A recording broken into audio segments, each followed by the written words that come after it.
नमस्कार, मैं गणेश मिश्रा इस समय आपके साथ। इस समय मैं बस्तर के बीहड़ों में मौजूद हूँ और मेरे ठीक पीछे आप देख सकते हैं सैकड़ों की संख्या में ग्रामीण यहाँ मौजूद हैं। यहाँ ये ग्रामीण क्यों मौजूद हैं, क्यों जमा हैं, इसको जानने से पहले आपको ये जानना होगा कि आज से 5 दिन पहले क्या हुआ था। 3 अप्रैल 2021 की बात है। माओवादियों और जवानों के बीच हुए मुठभेड़ में 20 जवानों की शहादत हुई थी।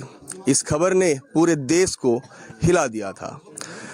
अभी यह मामला पूरी तरह ठंडा भी नहीं हो पाया था कि 2 दिन बाद माओवादियों द्वारा पत्रकारों को फ़ोन कर इस बात की जानकारी दी जाती है कि एक जवान जो लापता है, मिसिंग है, वो उनके कब्जे में है।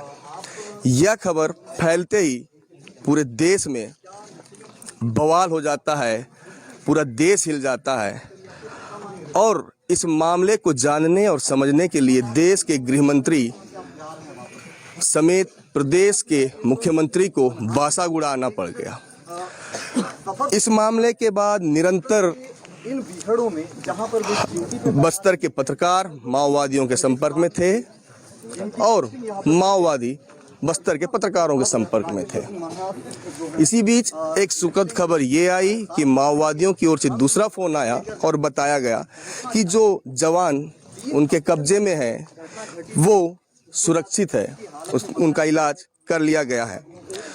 मेरे ठीक पीछे जो जन समुदाय, जो जन सैलाब है, आज ये इसीलिए यहाँ जमा हुए हैं क्योंकि माओवादियों की ओर से जो प्रेस नोट जारी हुआ था और फोन पर उनके द्वारा कहा गया था कि जब तक छत्तीसगढ़ शासन की ओर से, सरकार की ओर से एक डेलीगेशन की टीम नहीं आ जाती तब तक जवान को रिहा नहीं किया जाएगा। और इस बात को सरकार तक पहुंचाने की जिम्मेदारी भी माओवादियों द्वारा पत्रकारों को दी गई थी, जिसके बाद पत्रकारों ने यह बात सरकार तक पहुंचाई और आनन फानन में सरकार ने दो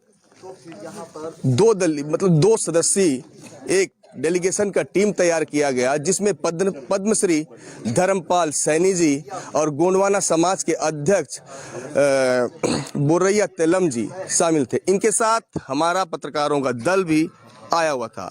अब आपको बता दूं कि ये जो जन समुदाय यहाँ पर मौजूद है, ये उस जवान की रिहाई के लिए मौजूद है क्योंकि माओवादियों ने उस जवान को पूरे इस इलाके के जितने भी ग्रामीण हैं उनके सामने रिहा करने का निर्णय लिया था।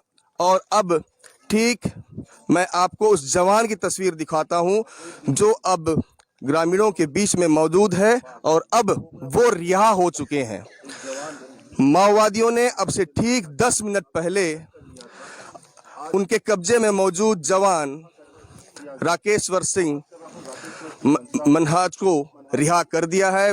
बेहद सुखद पल है और ये जो तमाम ग्रामीण हैं, लगभग यहाँ पर 1,500 से 2,000 की संख्या है, ये सभी यहाँ इसलिए मौजूद थे कि जवान से जवाब तलब करना चाहते थे कि आखिर क्यों जब भी फोर्स के जवान अंदरूनी इलाके में आते हैं तो क्यों ग्रामीणों के साथ अत्याचार किया जाता है, क्यों नक्सलवाद के नाम पर उनके साथ मारपीट की जाती है, क्यों नक्सलवादियों के ठिकानों की पता पूछकर उनके साथ मारपीट की जाती है।